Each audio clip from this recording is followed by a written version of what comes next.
Day 2 of Colts Training Camp is in the books up here at Grand Park in Westfield. Still early on in camp, the hottest day of camp by far. I'm still glistening, but it doesn't dampen the excitement of what's going on the field. We talked all about the quarterbacks on day 1. I would say it's a much improved performance for both Daniel Jones and Anthony Richardson here on Thursday. Much more completions, not a lot of balls hitting the ground, more moving of the football in team periods, but still knocking the rust off. We talked about Daniel Jones having a tough interception on day 1.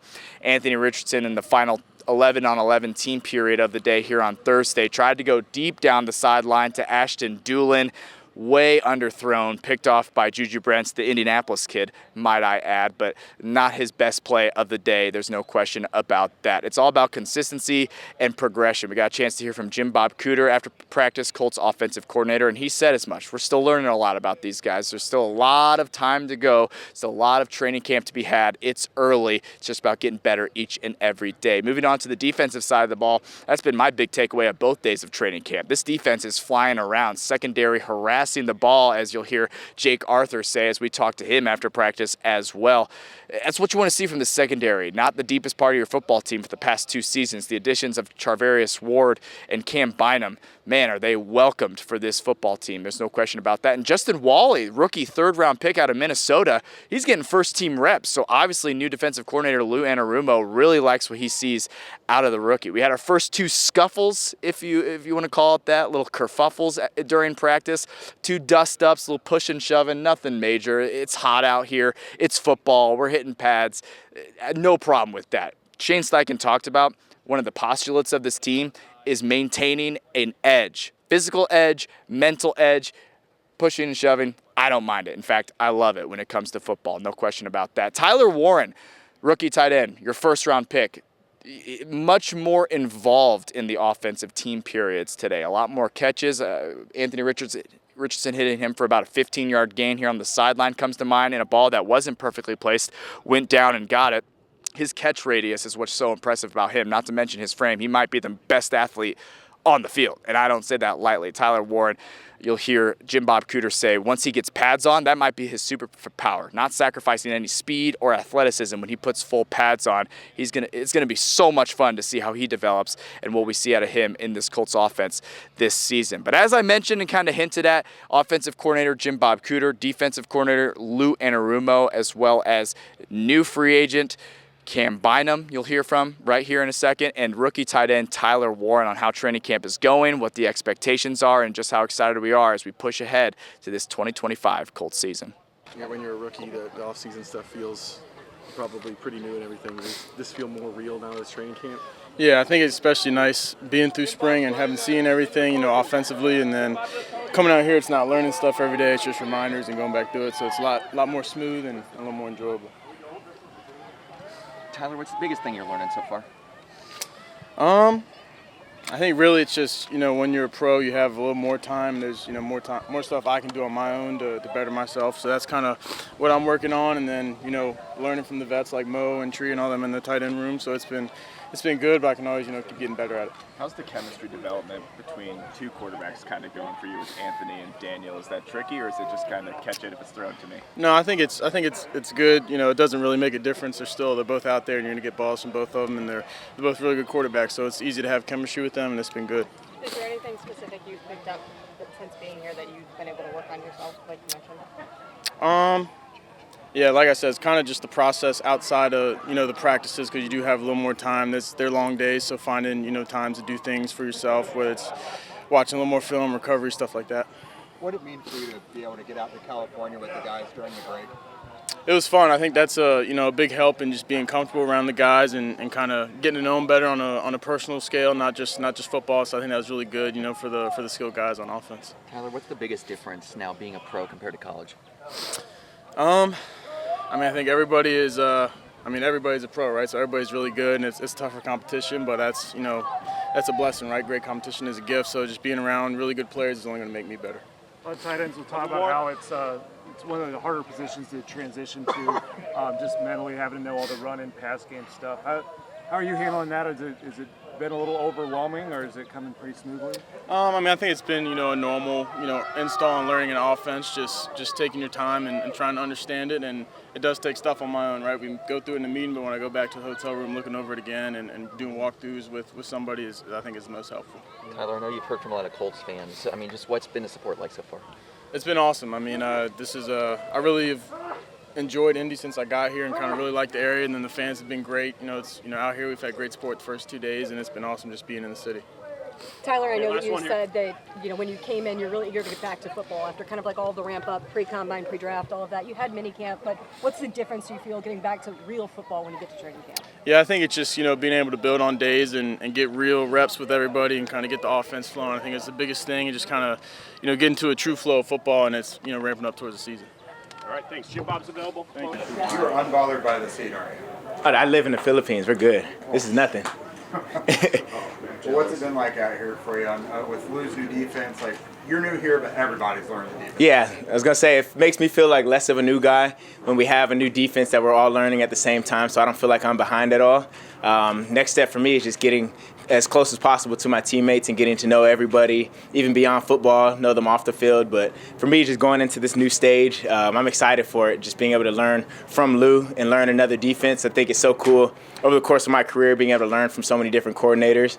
Had one my rookie year, another one my second year, then had same coordinator for my third and fourth season. So now going to my fifth year, having another coordinator, I just think being able to add so much knowledge. Some people might see it as a bad thing, staying in one defense for your whole career. But for me, I see it as something cool of being able to learn so many different things from so many great coaches. And I've had great coaches in the past, so now learning from Lou, I'm excited for that. We talked about how he feels like he can lean on you and Mooney, just all your experience, the ways you played. Is there a challenge to being the new guys doing that, or how do you kind of come in here and establish that kind of voice? I just think just by example, first and foremost, showing that you know the ins and outs of the defense, so people trust you with making certain calls and trust you with just doing certain things on the field.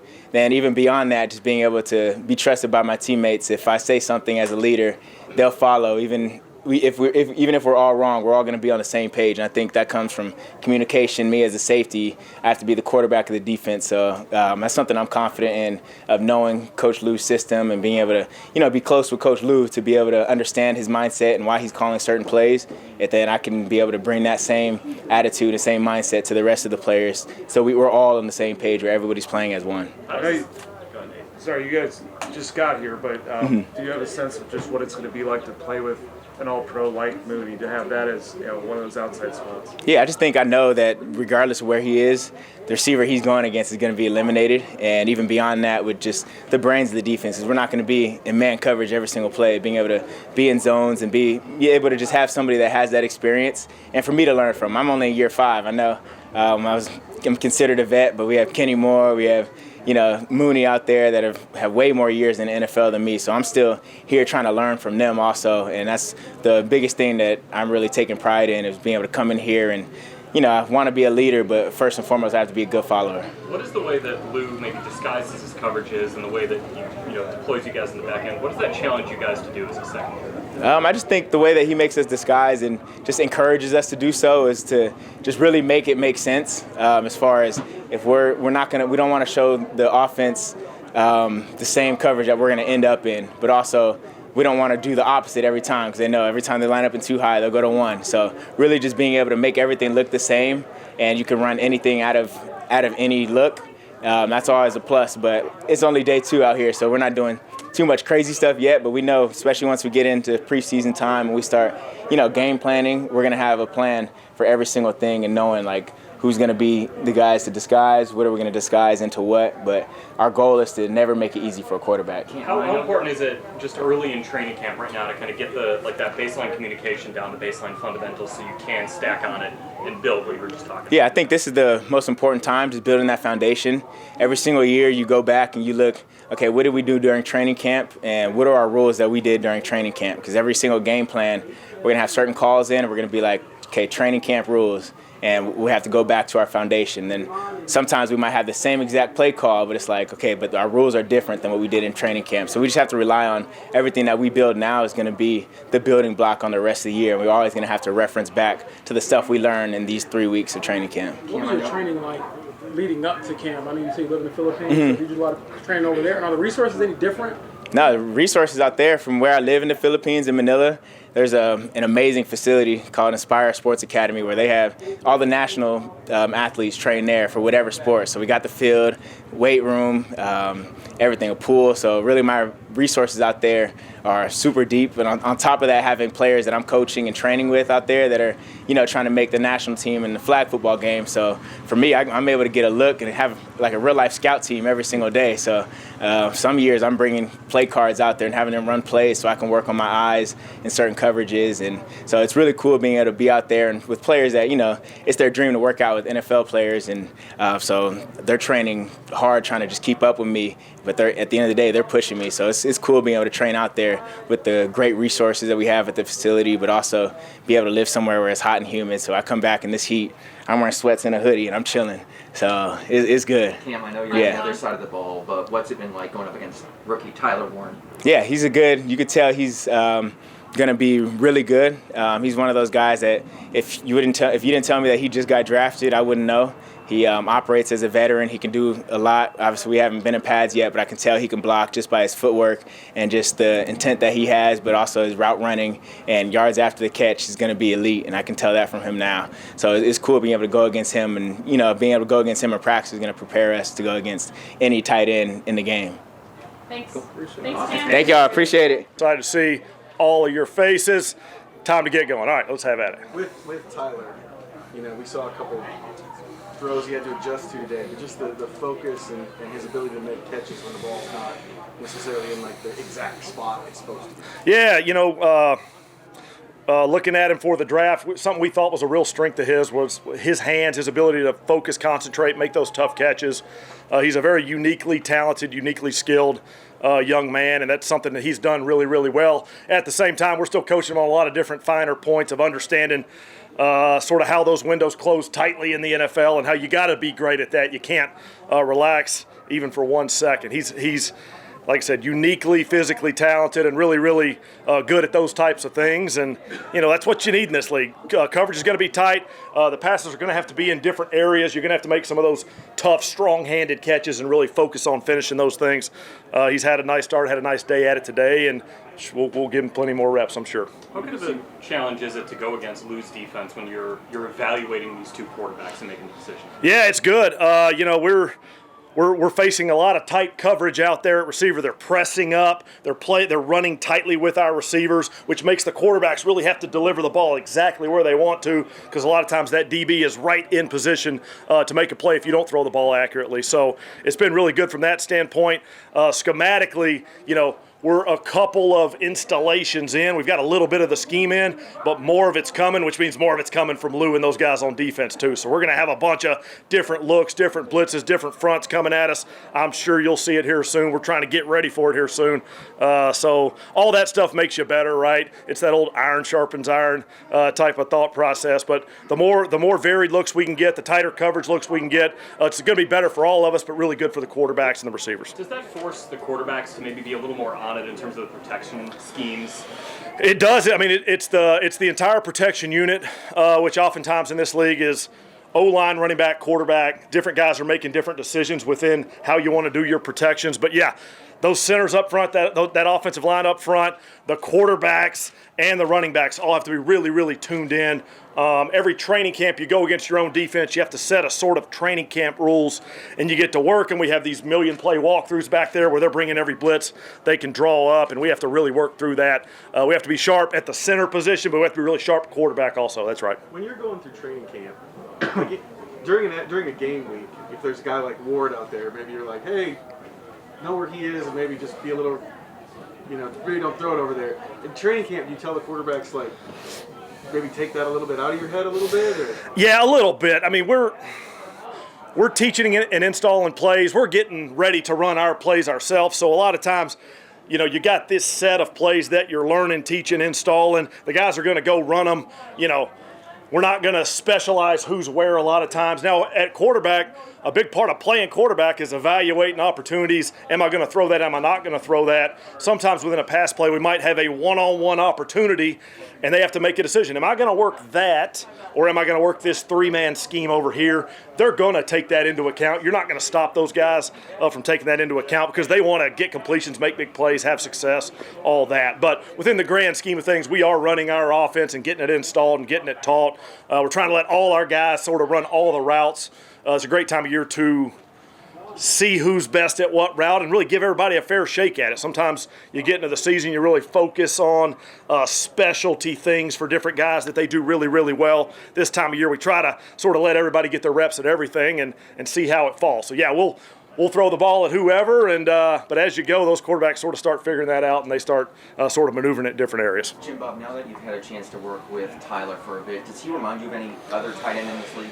I hate to play the remind you game. He's so, he's a young player, and we haven't even seen him in pads, which I think is going to be a real strength of his. I think when he gets to play football in pads, the extra elements of his game are really going to come alive. Right now, we talk about it every year in this setting. Offensive line, running back, tight end, in those physical sort of situations, you don't really get to work every aspect of what you're going to end up doing on Sundays.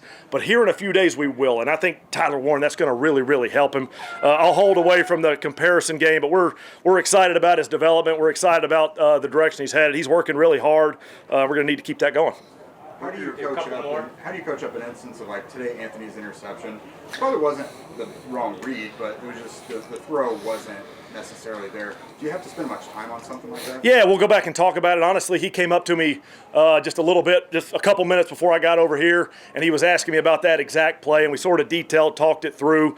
We worked a new motion on the play, and we were having to work through how that looks from his standpoint. It's the time of camp where it's very important that we protect the ball in our offense, but as a quarterback, you got to go work different throws. You got to go, sort of be aggressive from time to time. We'll work with those guys on when it's time to dial it back or when maybe a different decision should be made, or you could put the ball in a different part of the receiver's body. That's classic early training camp stuff that we'll keep working through. Anthony's talking through it with us. He'll learn from it and get better. These things will happen, and we'll clean them up and get going. Are mistakes something that you look forward to as a coach because they can be teaching points? A little bit, yeah. You're not supposed to say that, but I just did. A little bit, absolutely. That's a great sort of understanding. We look to put our guys in positions where they have to grow. To do that, you have to make everything a little bit harder. So sometimes you might know that a defensive look is not ideal for a certain play. Well, gosh, this is not the coverage we want. Or, man, this blitz is going to be tough on this run play. But let's see how our guys handle it. Sometimes we handle it well, and there's growth from the players. Sometimes we don't, and we have to teach off of that. You don't want to have a mistake every single play, and you're teaching from a practice full of mistakes. But, yeah, if you have a perfect practice, you're probably not pushing your guys hard enough to improve. It's a great time of year to improve. So we do look forward to some of those things. It gives us something to coach, which hopefully will keep us around a little bit. All right. Thank y'all. Through the first couple of days, the pass defense looks like it's pretty good. It's been harassing the ball and everything. Is there anything beyond that you're looking for so far, or have they been kind of hitting your points? I think it's a good start. Only 2 days into it, but we're always going to emphasize the fundamentals of playing with leverage and being tight in coverage, and the guys are starting to get a feel for it and matching routes pretty good so far. Justin, what do you look for? Justin's been getting a lot of opportunities to get the first team reps. What have you seen from the spring up until now that has earned him that role? Well, I think it's we've talked about. Shane talks about it. Great competition. The best guys are going to play. He had a good spring, so he's coming in. He's been again sticky in coverage as we mentioned, and again a long way to go. But he's shown some flashes. What tells you in your eyes that you're making where you need to be at this point in a week and in 2 weeks from the defense? Yeah, I just think it's such a heavy install at this point. This part of camp we're just starting, so that it doesn't just keep building on top of the guys. If they're able to handle it and continue to execute the fundamentals, if we have to back off a little bit so that they're grasping it fully. But the good news is we kind of picked up where we left off in the spring, and the guys came in with a great understanding of everything. So I'm happy where we're at after 2 days. The fact that you've got new people, Cam and Ward and the draft pick. Does that not really matter because it's a new scheme and everybody's starting from ground zero? I think so. I just think you're bringing in two veteran guys that have played a lot of football in a number of different schemes, and they can say, hey, this is the same as I used to call this, or equate it to something else they have done in the past. So anytime you're bringing in quality veteran players like those two guys, it just helps the whole group. With Wally, the veterans, including Mooney and Buck and guys like that, have said, like, Lou doesn't care who you are. Like, he will get into your ass, basically. And that's their words. Is that just been a long philosophy of yours that you treat everybody the same? How do you go about it? Always, because you want to make sure that everybody has an understanding of what we're looking for from coaches and what the coaches are looking for from the players, and vice versa. But yeah, I've always been brought up that way. That hey, whether you're the 4-year starter in college or a freshman, or here in the NFL, a 10-year vet or a rookie, everybody's held to the same standards because we're going to be out there on Sundays playing together. And I think they appreciate when there's no sacred cows, as to say, where you're just really on the guys in a positive way to get better. And it's never ever personal. It's just business. I think that was in a great movie one time. What does accountability look like for like a guy who's been to a Pro Bowl or a 10-year vet or something like that? Well, we always talk to the guys about being consistent, kind of being a flat line. We don't want a lot of ups and downs, and if we can count on you, we know what we're going to get from you. Again, rookie, older guy, we're just looking for that from everybody. And then what we ask from the older guys is just a veteran leadership and them kind of taking ownership of the group, and kind of pushing the group in the right direction. What about Wally allows you to work him both inside and outside within this defense? Well, he's a smart kid. He did a number of different things in Minnesota. He's got a good football mind. He's got that skill set where, his body type is similar to, an inside-outside guy. So he's got really good quickness along with long speed. So I like the ability of him to do both. Mooney, when you have an outside corner that's just as established as he is, and you kind of know what you're getting, what does that kind of do for you in terms of, you're not doing it out here so much, but like, just what does it open up in terms of either creativity or just the structure to have a guy like that at that spot? Yeah, I mean, I've had some really good ones along my path. I think in 2021, 22, with Cheeto Bay, Awuzie was playing maybe the top of his career, and we'd put him on the best wide out and do things like that, where Mooney will certainly be able to do things like that. And, it just helps everybody out. The matchups are defined.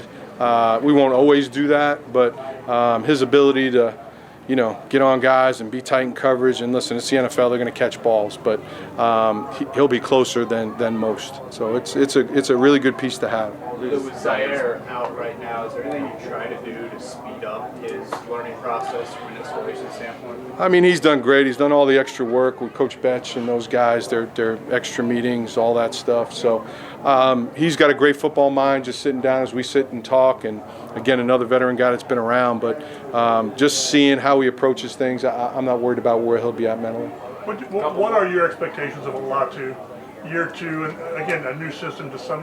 What do you expect from him? I just want him to play fast. I want him to. I was going to say his hair on fire, but his hair is different every day. So, but he's a great human. He wants to do well. He wants to be great. He's all about the right stuff, like a lot of our guys.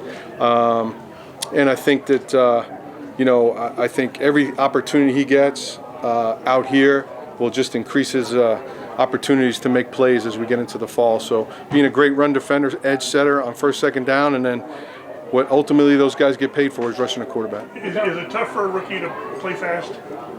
I think it. You're thinking, I don't know. A little bit, but over the course of the camp and from OTAs and on through the spring to now, those guys will hit the through preseason. Those guys will hit the ground running. I'm not worried about it. Without Zaire in there, what opportunity that gave you to guy with the other linebackers? Well, it's great. We didn't have JC in the spring either, so all those other guys got a bunch of different reps. So we feel like we got good depth there, and those guys know it. It's a great competition, for all those spots, and feel good about it. All right, thanks, Luke. Everybody good? All right, now. What's the process like of looking for those young prospects that can help you in the kicking game, and does that tend to show up pretty early in the camp?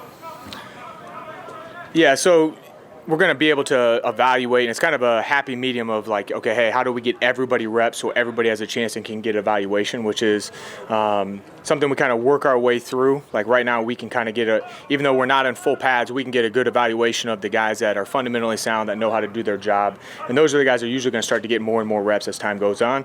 Then we try to give everybody an opportunity once we get the pads on to see, okay, who can do their job, who can play fundamentally sound, who can be physical, that we can then count on to make plays. A lot of that really good evaluation is going to come in the joint practice and in preseason games, because in preseason games and joint practice we're going to get a bunch of reps. They're going to be live, they're going to be pads on, and then we can roll through everybody. Like in a preseason game we're going to play 50 guys on special teams, so that's a really good opportunity to see who can put it all together and be able to make a play. And that's where you can see, hey, who can flash and make some plays and then get some more opportunities to build off of it. So it's really just taking advantage of the opportunities as you get them. The biggest opportunities are going to come in those joint practice and preseason games. See who can flash and then get them more opportunities to see what they can do. So the practice ends up probably being a little more fundamental for your guys, I guess. Would that be fair? Especially right now without pads on, for sure. Yeah. For the kickers, we're going to see some out here when it's open practice. Is there other stuff going on behind the scenes that you guys are evaluating too with Spencer and Maddox?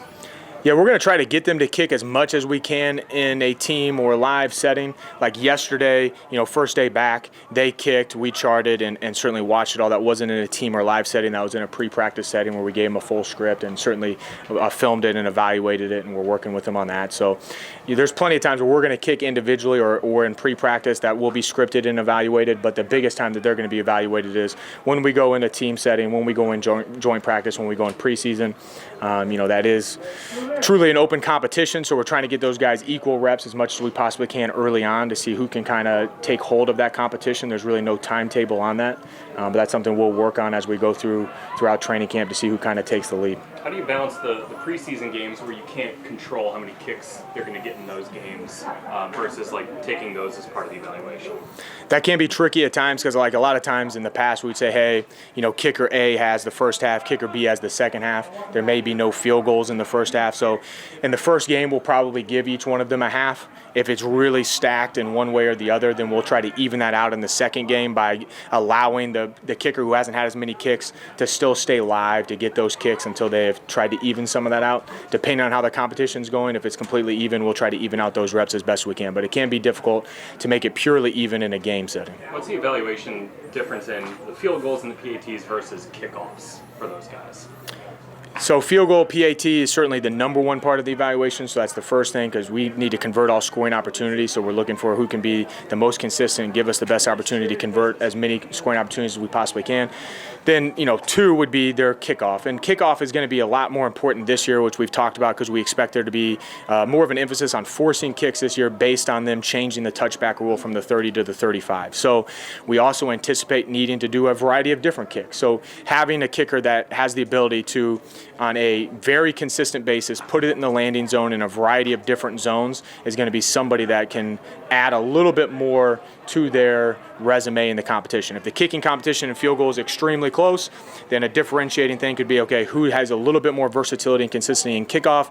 We're looking, hey, you can put it in this zone within the landing zone 9 out of 10 times. We're going to be really consistent. We can't afford to have a short kick in front of the 20-yard line because that's the same as kicking it out of bounds. That would go to the 40. So we need somebody that can be really consistent, putting a variety of different kicks in the different zones to make it a little bit harder on the return team and the returners to get to the ball, and who can be consistent doing that.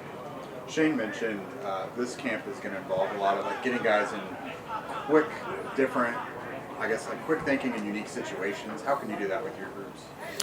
Well, we're always going to try to put them in as many different situations as we possibly can. A lot of the situational stuff we'll even do in walkthrough. So we'll do a lot of different situational stuff.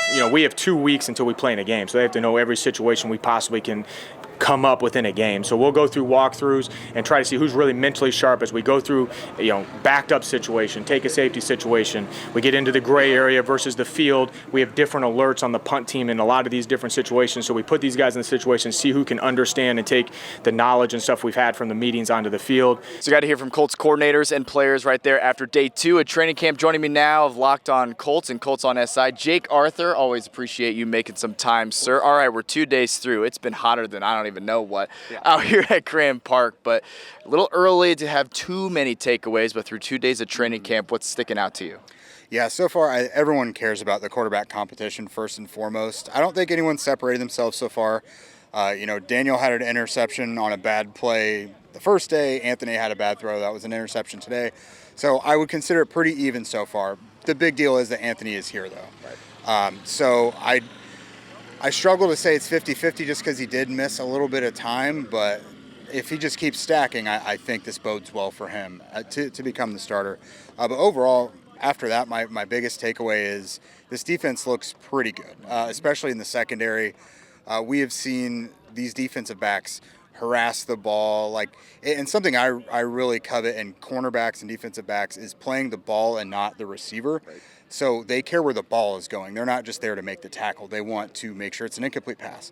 And Charvarius Ward is a great example of that. We saw him against Michael Pittman yesterday. I think that was just a great example of what we could see from this defense. Flying around too, right? It just feels like there's a renewed energy on the defensive side of the ball. I know the players and different coordinators have been kind of singing Lou Anarumo's praises, saying no BS coming out of him. He kind of chuckled at that after practice today, as you heard. But the addition, I made the comment to somebody today, but the additions of Cam Bynum and Charvarius Ward, all of a sudden this secondary feels a little deeper. It just feels like there's more talent out there, and those guys fly around. And you just mentioned it. We kind of have seen that through 2 days of practice. Do you feel that as well? I think so. I think cornerback is arguably the deepest group on this entire roster because if you consider one guy gets hurt, who's replacing him, there's not much drop-off. Guys who were playing significant snaps last year are your 4th, 5th, 6th corners now. So I think that they're really deep in the secondary. Safety, I'm interested to see what happens because normal defenses start 2 safeties, but we know Lou is going to be very multiple, so we can expect to see Hunter Wohler out there, probably most as like a dime linebacker. Rodney Thomas might get out there as a 3rd safety when it's like 3rd and long, obvious passing situations. So it's a good thing their secondary is deep because I think they're going to use every bit of it. The other competition point outside of quarterback we've heard a lot is linebacker. A few guys have flashed a little bit. Zaire easing back in. It's not a hugely significant injury. We're hoping to see him sooner rather than later. But what have you seen from that position group? Because EJ Speed hits the door, and now there's kind of a hole there. But, again, guys flying around, it seems like. Yeah, I've been maybe a little outspoken on my my wonderment on how it's going to go at linebacker just because Zaire missed the entire offseason. So did Jalen Carlisle. Zaire's still not here. Right. I mean, he's not on PUP, but he's not playing yet. Right. Jalen Carlisle is. That's great. But they didn't really do anything to the position this offseason. So we're seeing a lot of Cam McGrone, Joe Bocci, Liam Anderson, Shea Gulu. We're seeing a lot of different guys in here. Right. I don't know what to think yet, really. I do think they're only going to play 2 linebackers for the vast majority of this season. It's really going to be Zaire and Jalen Carlisle as long as they stay healthy. The guy with the next most snaps might be Hunter Wohler being the dime linebacker. So we used to see a kind of a 3rd base linebacker and Gus Bradley's defense. I don't know if we see that this year. I see. Okay, so it's early, right? We talked about it, just 2 days through training camp, but what do we need to see from either Anthony Richardson or Daniel Jones to create separation? I know Shane Steichen talked about consistency, progression. I would certainly call day 2 an improvement from day 1 for both guys, no doubt about it. But something's got to jump off the page, it feels like, establish that separation. Obviously, it's early, but what's that going to be, I guess?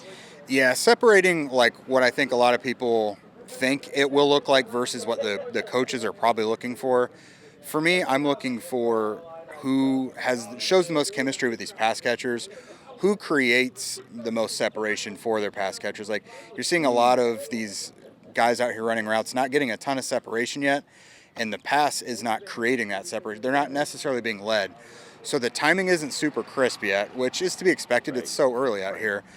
But let's fast forward a week or 2. It's going to start getting real when you have the Ravens, you have the Packers, and then, not a practice, but a game with the Bengals coming up.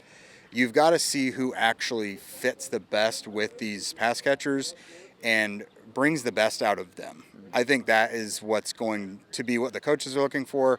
I mean, obviously, like who puts the most points on the board, and moves the offense best. That's obvious, but who is best for these pass catchers and moving the ball. I think that's going to be the big difference for coaches. Yeah, we're looking for a big jump out of these skill position players. I mean, Michael Pittman Jr., Josh Downs, Alec Pierce, A.D. Mitchell, Tyler Warren. I mean, it's a solid group of skill position players. We'll see who's going to be feeding them the ball all throughout training camp leading into the season. That's Jake Arthur. I'm Dominic Miranda. He's going to be with us all throughout training camp and into the Colts season. Catch his stuff on WTHR Plus, Locked On Colts. You won't regret it. I promise you that. For now, though, here at Grand Park, Dominic Miranda, 13 Sports. Keep it locked on 13 and right here on WTHR Plus.